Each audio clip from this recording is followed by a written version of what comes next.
Starts. జై శ్రీరామ్. అందరికీ నమస్కారం. రామభక్తులందరికీ నా హృదయపూర్వక నమస్కారాలు, అలాగే అభినందనలు. గత 4-5 రోజులుగా మన ఆకివీడు రామాలయానికి సంబంధించి కావలసిన అన్ని అనుమతులు, ఏ అనుమతులు అయితే లేకుండా నిర్మాణం మొదలు పెట్టడానికి వీల్లేదు అని మాజీ మేజిస్ట్రేట్ జడ శ్రావణ్ కుమార్ గారు తన పదునైన వాదనలో హైకోర్టులో వినిపించినప్పుడు 10 రోజుల క్రితం ప్రభుత్వ న్యాయవాదులు నేను కూడా కోర్టులో హాజరై అతను స్టే అడుగుతున్నాడు. ఎటువంటి స్టే అవసరం లేదు, వారు చెప్పినట్టుగానే అన్ని అనుమతులు తీసుకుని మేము పని ప్రారంభిస్తామని చెప్పి కోర్టులో చెప్పడం జరిగింది. అయినా అతను స్టే వచ్చిందని చెప్పి ఏదో కొంచెం మతి భ్రమించిన వ్యక్తిగా మాట్లాడుకున్నాడు. అదంతా ట్రాష్ అని చెప్పి నేను ఆ కోర్టు ఆర్డర్ని కూడా జతపరచడం అయింది అప్పుడే. సో వారు సూచించిన మేరకు, కోర్టు సూచించిన మేరకు అన్ని అనుమతులు, కలెక్టర్ గారి అనుమతి, మున్సిపల్ శాఖ అధికారుల అనుమతి, అలాగే పబ్లిక్ ఎలక్టెడ్ రిప్రజెంటేటివ్స్ ఆకివీడు మున్సిపాలిటీలో ఓవర్వెల్మింగ్ మెజారిటీతో ప్రజాప్రతినిధులు, అన్ని పార్టీల ప్రజాప్రతినిధులు, 19 మంది ప్రజాప్రతినిధులు, ఒకరు తటస్థం 18 మంది, 20 మందికి 18 మంది ప్రజాప్రతినిధులు ఆమోదించారు. ఒకరే ఒకరు వారి మతం వేరే మతం కాబట్టి, వారు చర్చ కూడా నడుపుకుంటున్నారు కాబట్టి అదే ప్రాంతంలో మరి వారి అభ్యంతరాన్ని తెలియజేశారు. ఒకరు ప్రశాంతంగా ఊరుకున్నారు. 18 మంది తమ మద్దతు తెలియజేశారు. మున్సిపల్ ప్లాన్ అప్రూవ్ అయిన తర్వాత ఈరోజు ఉదయం దశమి, అంటే పండితులు నిర్ణయించిన ముహూర్తం ప్రకారం దశమి తర్వాత ఏకాదశి మొదలయ్యే గడియల్లో బ్రహ్మ ముహూర్తాన్ని తెల్లవారుజామున ప్రారంభించి ఇప్పుడే ఒక 5 నిమిషాల క్రితం అంతా పండితులు నియమించిన ముహూర్తం ప్రకారం ఈ పనిని అన్ని ప్రభుత్వ అనుమతులతో పూర్తి చేయడం జరిగింది. సార్ ఫోకస్ చేయండి, చూసుకో కరెక్ట్గా ఉందా? లైట్ స్క్రీన్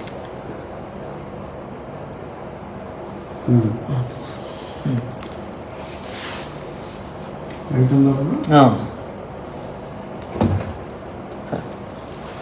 సో ఈ రకంగా నిన్న అంటే ఈరోజు ఉదయం సుమారు 2 గంటల ప్రాంతంలో ప్రారంభమై 11:25 పూర్తయింది. డే లైట్లోనే జరిగింది. కొందరు ఐ థింక్ కుమారుల తాలూకా ఎవరు ఇంకా మరి వారి కడుపు మంట చల్లారక ఏదో రాత్రుల్లో చేసుకున్నారు, లేదంటే పోలీసులు పెట్టి చేసుకున్నారు అన్నట్టుగా మరి పరిపరి విధాల మాట్లాడుతున్నారు. డే నైట్లో ఎట్టు మధ్యాహ్నం చేస్తారంటారా? చేయలేరు కదా. ఎండాకాలం 45 డిగ్రీలు ఉంటాయి, ముహూర్తాలు లేకుండా. మాకు కొన్ని నియమాలు ఉంటాయి మా హిందూ సంస్కృతిలో. ఏదైనా చేయాలి అంటే దానికి సమయం, ముహూర్తం ఉంటుంది. దశమి ఏకాదశులు మాకు పవిత్రం. ఆ దశమి ఏకాదశి గడియల్లో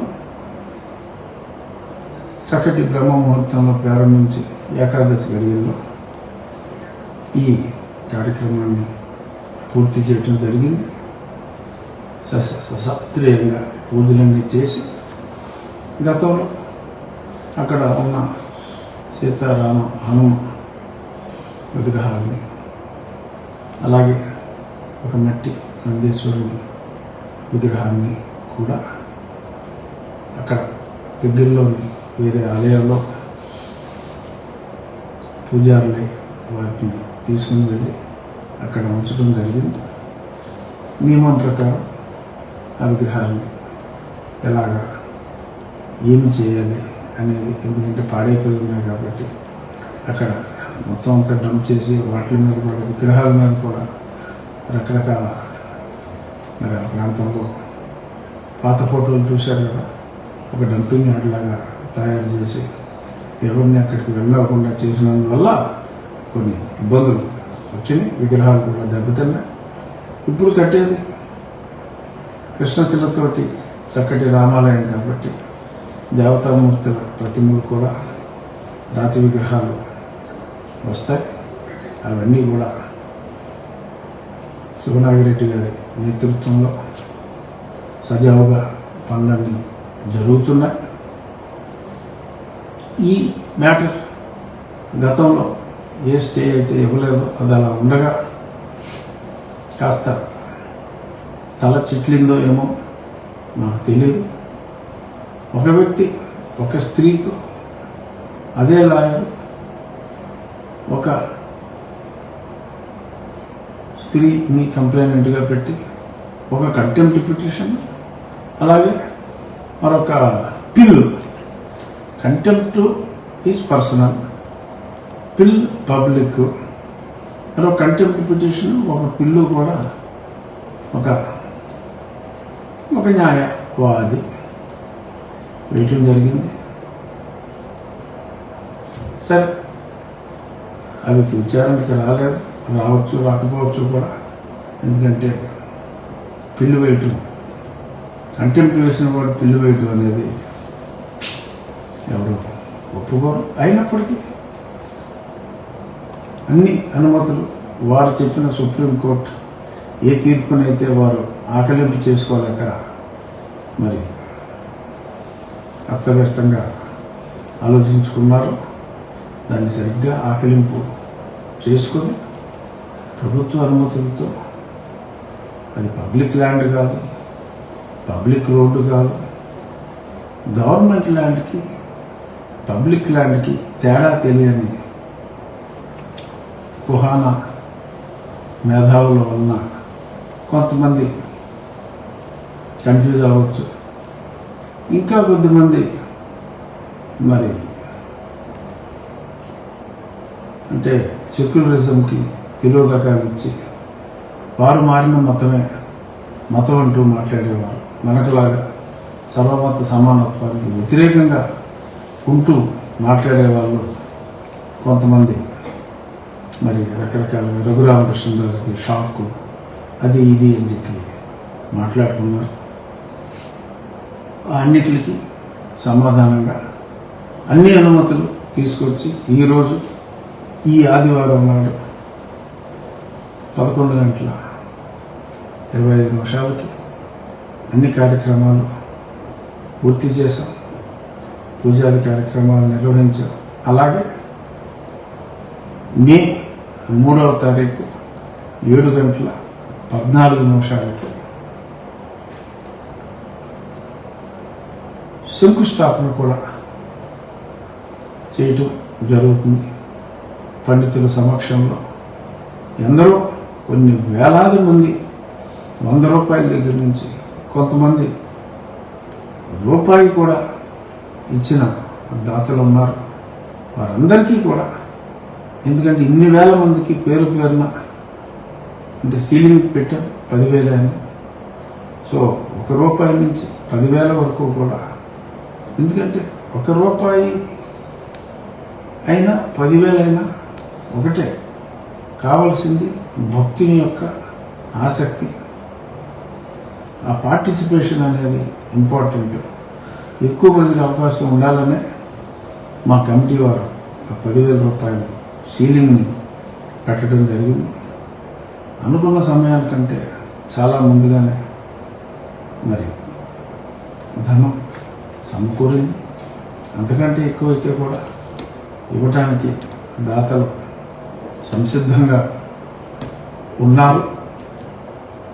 అవకాశం ఉన్నవాడు తప్పనిసరిగా ఆ దగ్గర ప్రాంతాల్లో ఉన్నవారు, అవకాశం ఉన్నవారు మే 3వ తారీఖు 7:14 ఆ శంకుస్థాపన కార్యక్రమానికి రాగలరు అని మనస్ఫూర్తిగా కోరుకుంటున్నాను.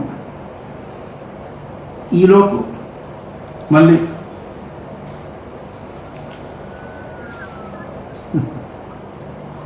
కుమార్స్ మళ్ళీ ఏదన్నా అడవాడు చేసినప్పటికీ కూడా రామానుగ్రహంతో, ఎందుకంటే అన్ని క్లియరెన్స్లు ఉన్నాయి. సుప్రీంకోర్టు తీర్పుకి పూర్తిగా లోబడే కోర్టుకి మేము ఏదైతే చెప్పామో దాని లిమిట్స్లోనే సంపూర్ణంగా న్యాయవాదుల సలహాలు తీసుకుని అన్నీ పరిశీలించి పరీక్షించి ఈ కార్యక్రమాన్ని చేపట్టడం జరిగింది. ఒకటి ఇక్కడ చెప్పుకోవాలి, ఆ ప్రాంతం వారికి ఎటువంటి అభ్యంతరం లేదు.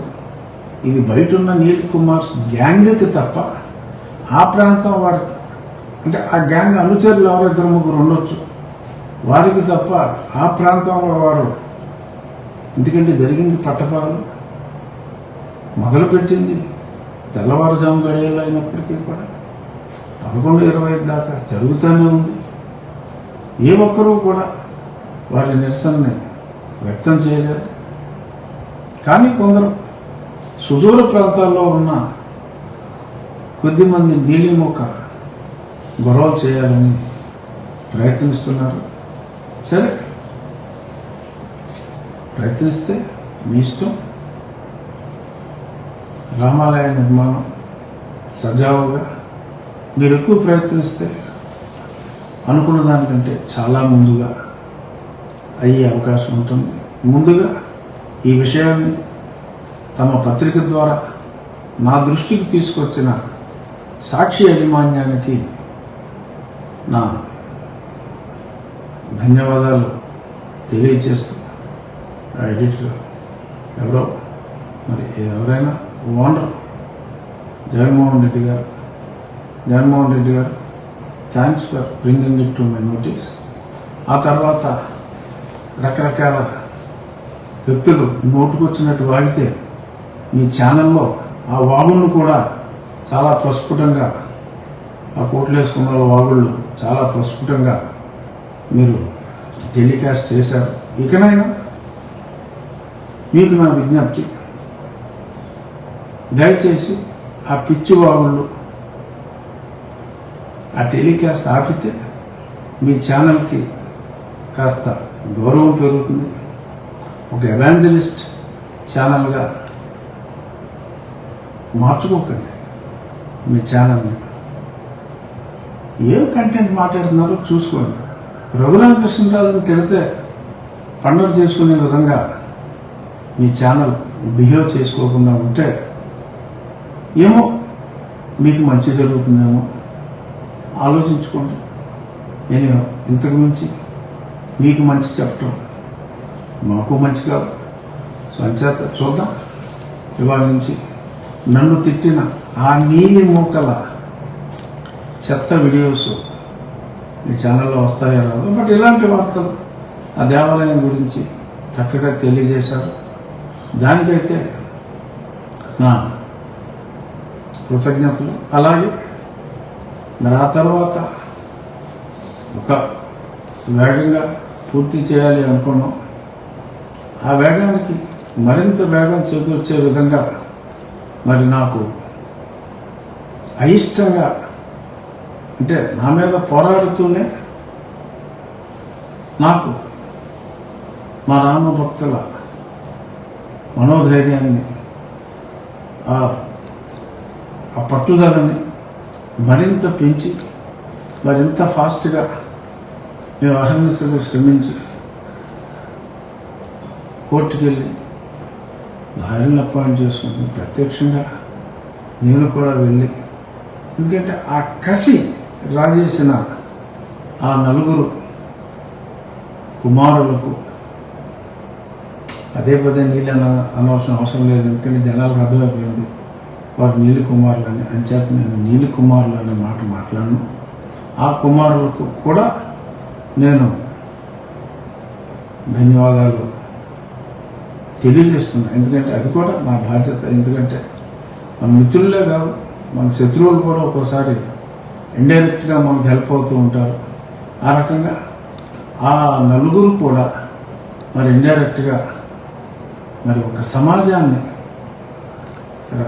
మాట్లాడితే మీద పడి రకరకాల దొంగ కేసులు పెట్టి దేవాలయం కట్టుకుంటానంటే కూడా కట్టుకోనివ్వకుండా అడ్డాలు పడి మరి ఎన్నో ఇబ్బందులు పెడుతున్నప్పటికీ చెట్టుకొకరు పుట్టుకొకరుగా అయిపోయి భరిస్తున్న ఒక సమాజాన్ని ఏకం చేసిన మీ నలుగురికి కూడా నేను ధన్యవాదాలు చెప్పకపోతే తప్పు అవుతుంది. ఈ విషయంలో సహకరించిన ఆకివీడు ప్రజాప్రతినిధులకు, మున్సిపల్ అధికారులకు, రెవెన్యూ అధికారులకు, ఆర్డీఓ గారికి, డిఎస్పీ గారికి, ఎంటైర్ పోలీస్ శాఖకి, అలాగే మా జిల్లా ఎస్పీ గారికి, మా జిల్లా కలెక్టర్ గారికి ముఖ్య అనుమతి కలెక్టర్ గారు ఇవ్వటం జరిగింది. ఆ తర్వాత త్వరితగతిన మళ్ళీ బిల్డింగ్ ప్లాన్స్ అప్రూవల్ చేసిన మున్సిపల్ శాఖ వారికి ఆర్థికంగా ఇది మా దేవాలయం, ఏ ఊర్లో ఉన్నదన్నది కాదు, ఇది మన రాముని దేవాలయం అని ముందుకొచ్చిన శ్రీరామ భక్తులు అందరికీ మా శ్రీరామ ఆలయ నిర్మాణ కమిటీ ఆకివీడు వారి తరఫున హృదయపూర్వక ధన్యవాదాలు తెలియజేసుకుంటున్నాను.